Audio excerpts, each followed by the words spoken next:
Alors, devant ce magnifique ministère de la Santé, une fois de plus, bien que ce soit dimanche, et malheureusement, nous ne sommes pas énormément, nous ne sommes que deux. Néanmoins, nous sommes là. Je suis Bruno Delferrière, président de fibromyalgie.fr, et mon ami, elle est où? Mon amie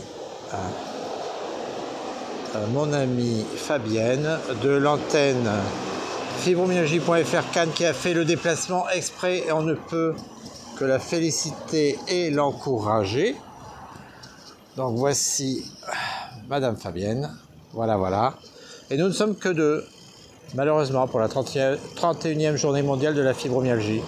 Comme bien trop souvent, c'est un peu désolant et un peu difficile à accepter. Mais bon, alors qu'est-ce qui s'est passé cette année? Enfin, plus exactement l'année dernière et puis en ce début d'année. Il y a eu principalement la création des antennes. L'antenne du Périgord, qui n'est pas encore très active, mais ça devrait venir.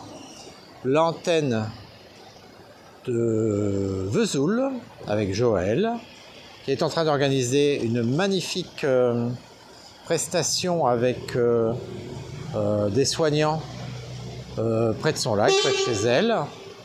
Et ça marche très très fort. Et puis il y a Fontenay-le-Comte avec Anne-Rose, qui a organisé une marche aujourd'hui avec sa mairie. Et puis enfin, donc je ne sais plus si je l'ai dit, fibromyalgie.fr Cannes, qui a fait une présentation à côté du kiosque à journaux de Cannes,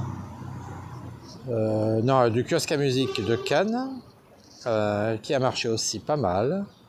Et puis maintenant il y a nous qui ne marchons pas du tout, tous les deux. Bon, en même temps on ne s'ennuie pas puisqu'on a plein de choses à se dire sur la fibromyalgie.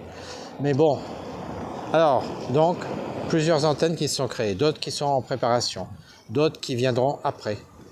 C'est en train de monter en puissance. D'autre part, il faut savoir quand même qu'on a de plus en plus de médecins, dont des médecins réanesthésistes, des hôpitaux, des cliniques qui nous contactent de plus en plus pour en savoir plus.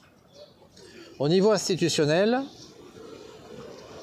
la fiche Amélie n'a pas été modifiée, si je ne m'abuse. En revanche, le ministère a, comme chaque année depuis quelque temps, remis en route son argumentaire sur le fait que le ministère faisait beaucoup de choses pour les fibromyalgiques.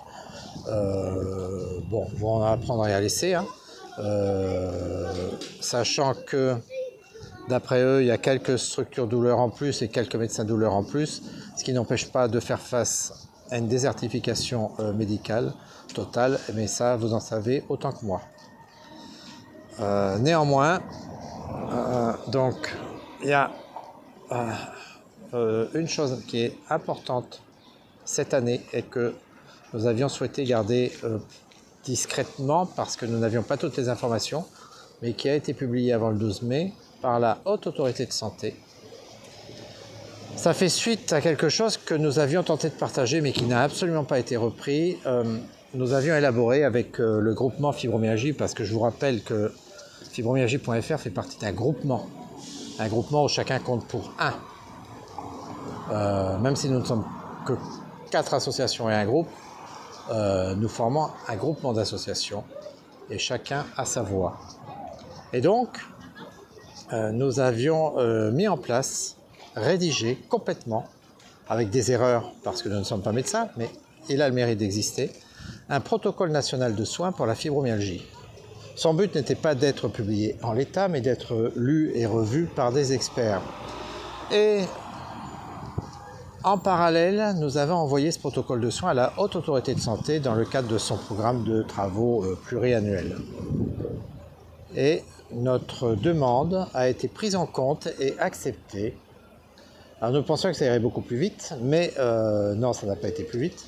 Mais en tout cas, depuis cette année, nous avons assisté avec une autre association partie prenante aussi qui s'appelle Fibromyalgie France, nous avons assisté à une présentation du projet. Tout ça, vous allez pouvoir le retrouver sur le site de l'association Fibromyalgie avec un s.fr, avec le lien vers la AS, qui va tenter de mettre en place un cadrage de la prise en compte de la fibromyalgie, de sa prise en charge et éventuellement de son traitement. Avec en aparté une petite partie sur les médecines naturelles et complémentaires, parce qu'il y a beaucoup à en dire et qu'il faudrait peut-être mettre un peu de comment dirais-je, de justice dans l'histoire pour éviter que les quimboiseurs, sorciers et vaudous ne vous abreuvent de fariboles et vous proposent des remèdes qui en définitive ne servent absolument à rien. Voilà. Malheureusement, au jour d'aujourd'hui, on est toujours au tout médicament, alors même qu'on sait très bien que pour la fibromyalgie, c'est à utiliser certainement pas en première intention, mais c'est malheureusement ce qui se passe, et que ça serait plutôt à utiliser en seconde intention. Malheureusement, on en est toujours là. Donc c'est pourquoi la Haute Autorité de Santé se ressaisit cette année, après son rapport de 2010, que nous avions aussi largement commenté à l'époque, parce qu'il nous apparaissait très insuffisant. Donc cette année, nous sommes partie prenante et la Haute Autorité de Santé va se lancer dans cette notion de prise en compte et en charge de la fibromyalgie. Et ça fait vraiment plaisir enfin de voir que nous sommes entendus cette fois-ci, écoutés. Et malgré les critiques qu'il y a eu dès la parution de la lettre de cadrage de la AS, ça a le mérite d'exister et nous sommes, autant nous n'étions absolument pas à l'époque demandeurs pour la fiche Amélie, nous y avions été mis d'office, alors c'était aussi un satisfait, mais nous y avions été mis d'office, autant là la Haute Autorité de Santé c'est sur notre demande personnelle et notre travail à nous. Et ça, être entendu en tant qu'association, c'est un grand pas en avant. Il y a d'autres associations, bien sûr, qui sont entendues par le ministère ou la Haute Autorité de Santé, mais là, c'est quand même un grand pas en avant, puisque derrière, il y aura un travail qui va être fait, un travail qui va être réalisé, et demain, ça veut dire que nous serons dans la possibilité de faire vivre ce rapport, de le lire, de le relire, de dire ce que nous ne voulons pas ou ce que nous n'aimons pas ou ce que nous voudrions. Et ça va être une des possibilités. Pour une fois, nous sommes dans la course pour que vous, les fibromyalgiques, ayez enfin la possibilité d'être vus et entendus. Donc, nous verrons ce que ça donnera. Sachant malheureusement que nous avions prévu, c'était prévu pour la fin du premier trimestre 2023 la prise en compte par la AS, ça s'est passé en mars de cette année, et qu'il va falloir attendre 1 an ou 2, moi je pense plutôt 2 ans, pour que le compte-rendu sorte, lu, relu, corrigé. Mais en tout cas c'est en route et ça va se faire, c'est certain. Il est rare que la AS abandonne un projet quand elle l'a commencé. Et puis une dernière chose pour aujourd'hui quand même, et ça c'est quelque chose dont nous sommes très fiers à fibromyalgie.fr, même si encore une fois il y a des chamailleries qui n'ont pas lieu d'être, mais tant pis, 58 communes au minimum seront illuminées soit par leur mairie, soit par des monuments emblématiques en bleu pour la fibromyalgie, pour la journée mondiale de la fibromyalgie, et ça c'est une première en France. Après l'Aube qui avait commencé et qui a illuminé de plus en plus de mairies, c'est une première en France. Un nombre incalculable, 58 je vous dis, mais il y en a certainement plus. On verra les articles de journaux qui commencent à apparaître. Il y a énormément de mairies et de monuments qui sont illuminés en bleu. Et ça fait plaisir parce que c'est pas le fait que ça soit illuminé en bleu c'est le fait que derrière, il va y avoir une reprise médiatique certaine, soit cette année, soit l'année prochaine, parce qu'on va nous attendre au tournant pour l'année prochaine, bien évidemment. Mais en tout cas, il y aura des retombées, c'est certain. C'est sûr et certain, et on va y arriver. On va arriver enfin à se faire connaître et reconnaître. Le combat n'est pas terminé, oh là, non, loin de là. C'est pour ça que devant ce ministère, même si c'est un dimanche, c'est bien dommage qu'il n'y ait pas une ou deux personnes en plus. Qu'on ne vienne pas de me demander des renseignements ces jours-ci parce que je ne serai totalement off.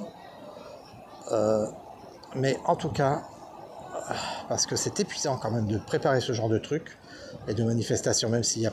Et quand il n'y a personne, c'est encore plus épuisant parce que ça... Alors ça attriste pas, c'est pas ça, mais ça désole. Donc ça porte un coup au moral. Donc du coup, eh ben, écoutez voir. Je vous souhaite à tous le moins de douleur possible, le plus de repos possible, le meilleur être possible. Et puis, à bientôt pour de nouvelles aventures. Et l'association fibromyalgie.fr sera encore là dans quelques jours pour reprendre et continuer un combat que nous avons commencé il y a plus d'une dizaine d'années et que nous ne sommes pas prêts de lâcher. Je l'avais dit à l'une des ministres précédentes. Je lui avais dit que je serais devant son ministère chaque année. J'y suis. Que ça plaise ou pas, que je sois critiqué ou pas, que l'association soit critiquée ou pas, mais en tout cas, nous sommes là. Et nous sommes là et nous y restons. Voilà. Bonne journée à tous, à bientôt, bon week-end ou bonne fin de dimanche. Au revoir.